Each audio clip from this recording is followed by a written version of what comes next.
In answer to the call from Honda Motor Europe, the 365 riders taking part in the third Pan-European rally got together in Switzerland to combine the technical qualities of their bikes on the road with a chance to share the pleasure of discovering a region together. In just a few days, the quiet resort town of Interlaken in the heart of the Bernese Oberland was transformed into the capital of two-wheel GT touring.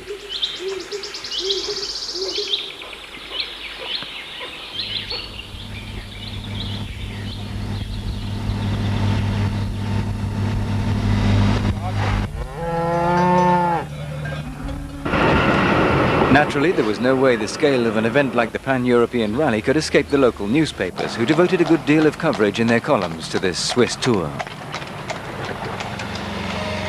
Already on Thursday afternoon, on arrival at the Kursaal, Interlaken's cultural centre, it's time for those taking part to meet both Pan-European owners from other countries in Europe and this year's organisers. A brilliant lineup on the banks of the Aare River, featuring bikers from 14 different nations, sometimes en masse, such as the neighbouring French delegation with 75 riders. But there are also bikes with Swedish and Irish number plates. Even though the bikers' faces look tired, it's always fun to meet up with other bike fans. There's a party atmosphere.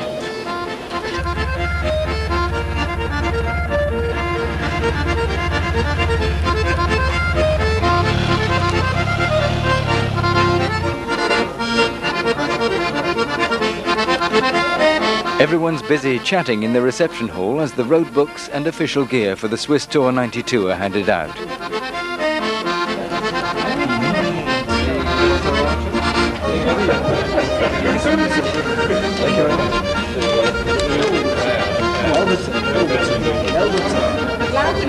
The doctor in charge of medical aid gives every rider a health check and makes sure they're on good form. As we saw in the parking area, some of them have come a very long way indeed to get here. Then everyone moves to the Congress Hall for an introductory presentation of the Swiss Tour and a detailed explanation of the road book in 4 different languages.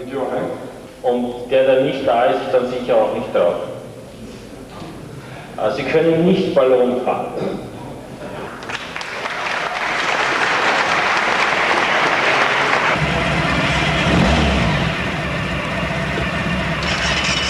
Afterwards, they all go off to the hotels that have been reserved for them for a well-earned rest. There are so many people taking part, the rally has totally monopolized all the hotels in the Interlaken area. As far as navigating is concerned, getting to Interlaken has sometimes proved a good deal easier than getting to the right hotel.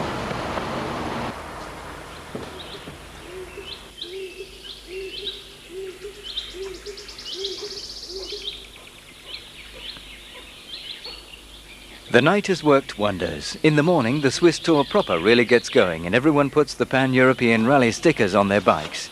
It's not difficult to notice this isn't the first rally for some of the ST1100s, as they proudly bear the stickers from the previous 2.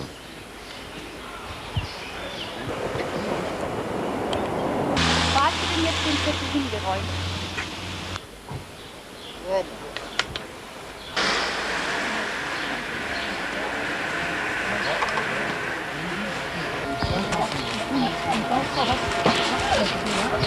L'étape d'aujourd'hui fait 360 km.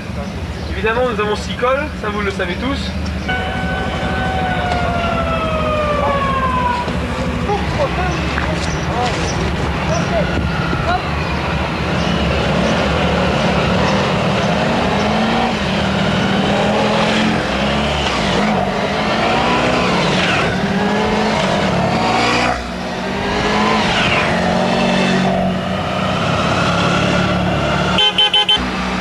After a rapid briefing, the riders move off in groups towards the first checkpoint mentioned in their road books. The weather reports are favourable, but the altitude of some of the mountain passes means they have to wrap up warmly. Climbing up towards Grimsel Pass allows some of the riders to acquaint themselves with the pleasures of riding in a group and to share the enchantment of the magnificent spectacle of the Alps. Switzerland possesses a perfectly surfaced road system. All you need worry about when riding on it is contemplating the scenery. The wide bends give way to hairpins, and on a tailor-made ribbon of tar like this, the ST1100 gets a chance to show off its strong points. The road climbs high above reservoirs formed by the many dams in this region, and when they reach the Grimsel Pass, everyone takes time for a pleasant rest while enjoying the impressive panorama. There's radiant sunshine, but the numerous frozen beds of snow, or neves, bear witness to the trouble summer seems to be waking up. The ever-changing vistas vary from one valley to the next. The only point they have in common is that each one seems more beautiful than the last.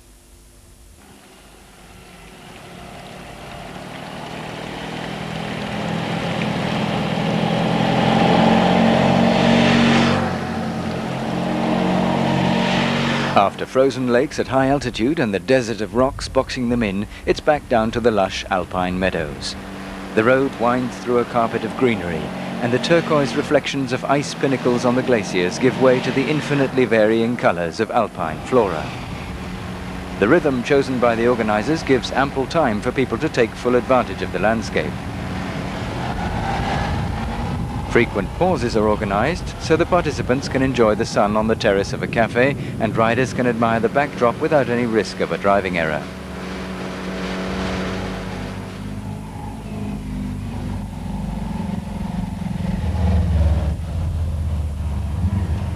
Furka Pass, the source of the Rhone River, provides an opportunity for just such a moment to relax.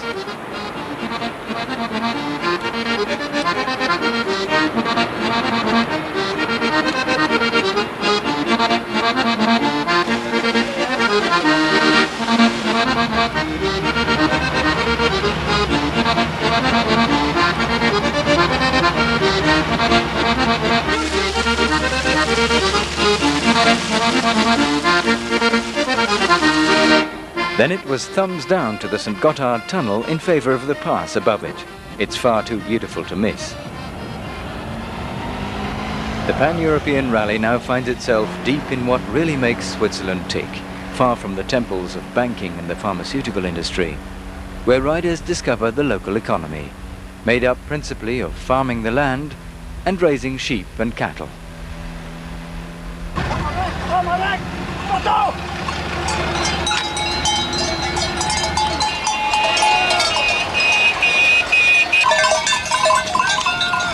Dio, porco Dio! La Madonna!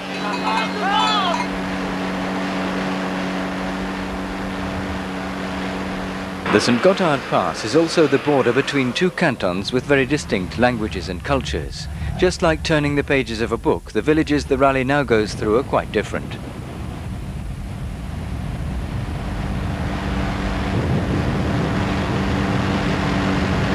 They then speed through the Leventina Valley along a section of motorway where the ST1100 reveals another of its abilities. It's also a highway bike. After the winding mountain roads on which the Pan-European was amazingly effective, it's equally at ease during this burst of speed.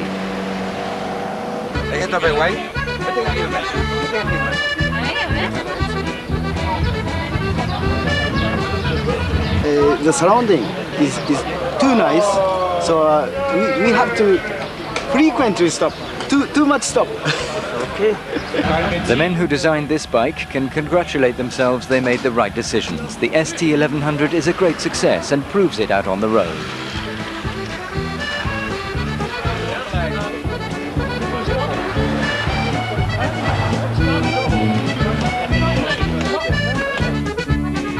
The canton of Tessin is markedly Italian, a taste of Italy without even having to cross the border. The ochre hues of the buildings and the religious frescoes on the walls are there to remind us.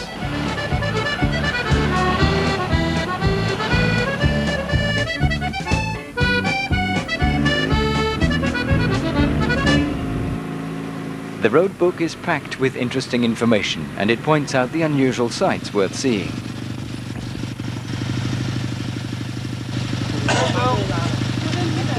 At the checkpoint at Lucomagno, the riders have an agreeable surprise waiting for them. They're given Swiss Tour 92 and Pan-European badges.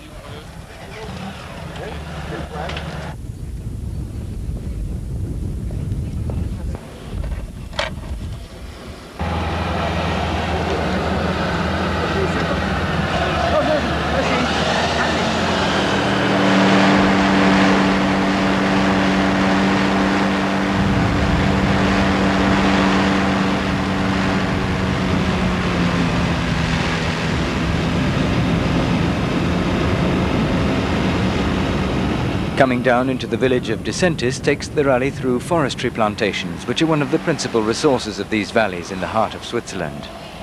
Whether it's used for building or by local craftsmen, wood is an important sector of activity, and you can see evidence of the Swiss people's concern for their forests in every valley.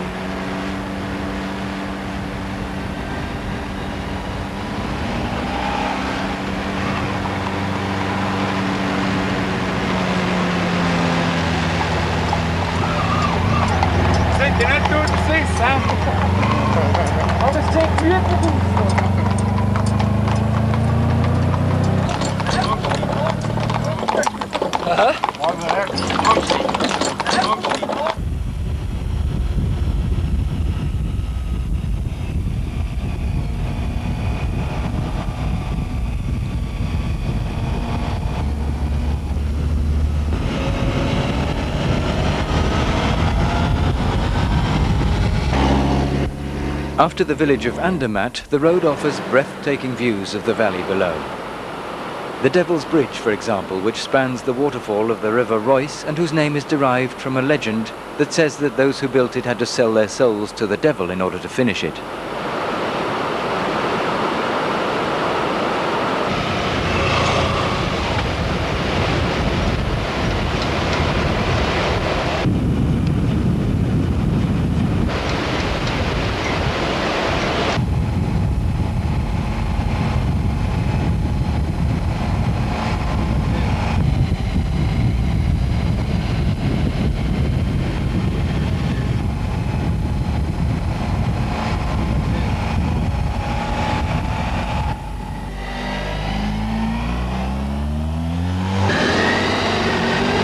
The altitude of the pass at Susten plunged the Swiss tour into thick fog and gave each rider the chance to put his skill to the test in demanding conditions.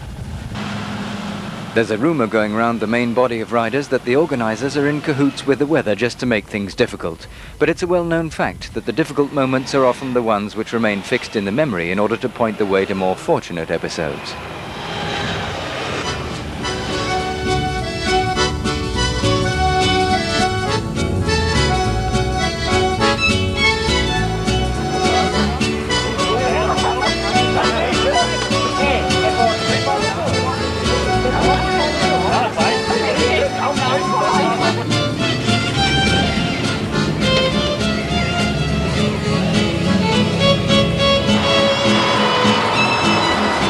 On the road back to Interlaken, there's a chance to peer down from on high at the Brienzersee, a lake surrounded with picturesque villages such as Iseltwald, jutting out into the water on a spit of land. The 360 kilometers of mountain roads have certainly brought one of the ST1100's main features to the fore, its comfort. Both rider and passenger are delighted by the way it behaves, and at the end of this stage no one looks remotely tired, and everyone seems to be in agreement about the sensations they've experienced that day. Es war super. Super, hormis le brouillard un peu surprenant. Fantastic. Das ist ja schön. Gute Gegend hier, wunderbar.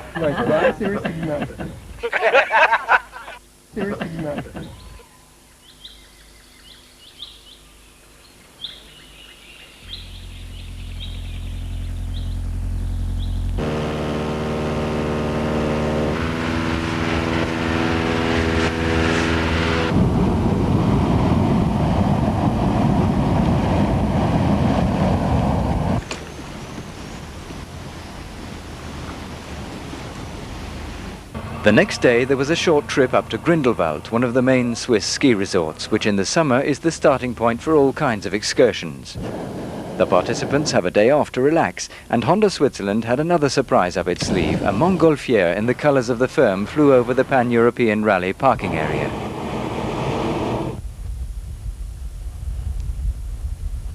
So some participants were able to take their first flight in a balloon and admire the impressive line of Honda ST1100s from above, before going to the station to ride up the mountain on the cog railway.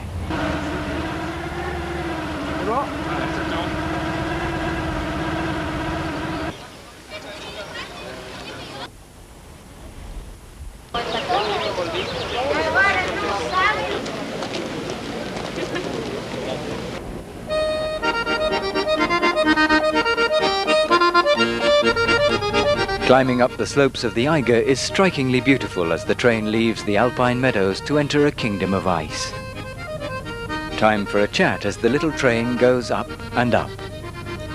Reaching the end of the line at 3,454 meters above sea level is rewarded by a panoramic view of the whole Jungfrau Massif, whose peak is at 4,158 meters, and the glacier flowing down the Aletschhorn, stretching over 23 kilometers before our very eyes.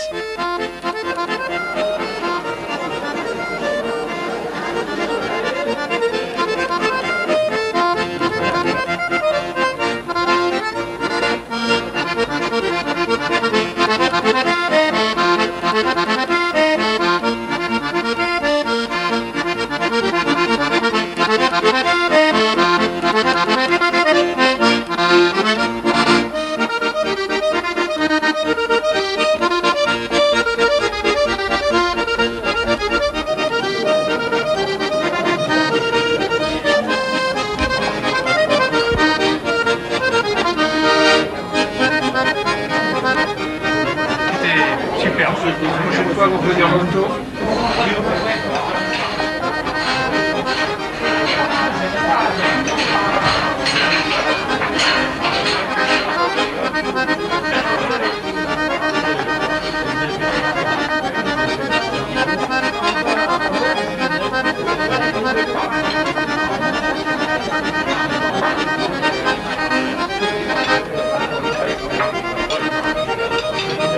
Really enjoyed it. Je suis content. Back in Interlaken, a final supper awaited all Pan-European Rally participants in the Congress Hall of the Kursaal, followed by a gala evening.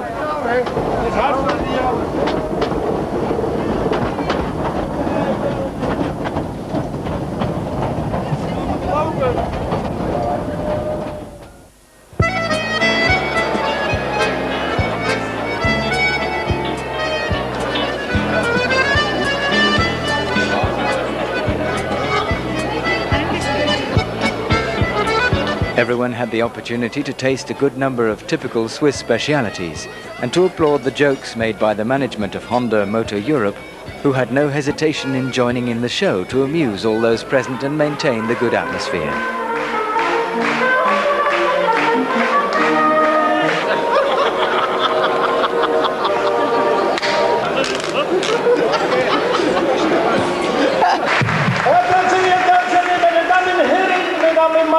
Ladies and gentlemen, now the super extraordinaire catastrophe européenne numéro chaud.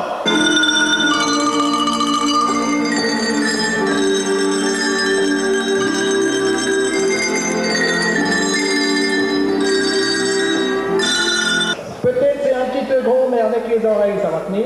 Voilà, donc vous mettez sur la tête. It's not finished. Aïe aïe aïe.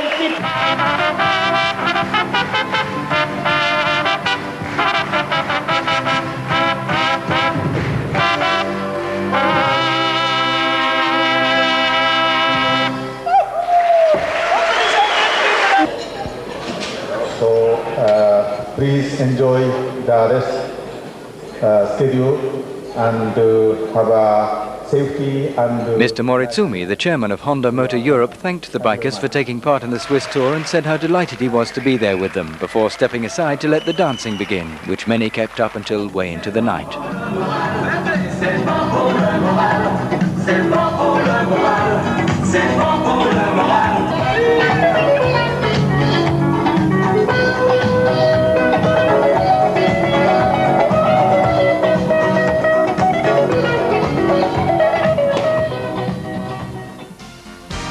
On Sunday morning, the Swiss tour was all over.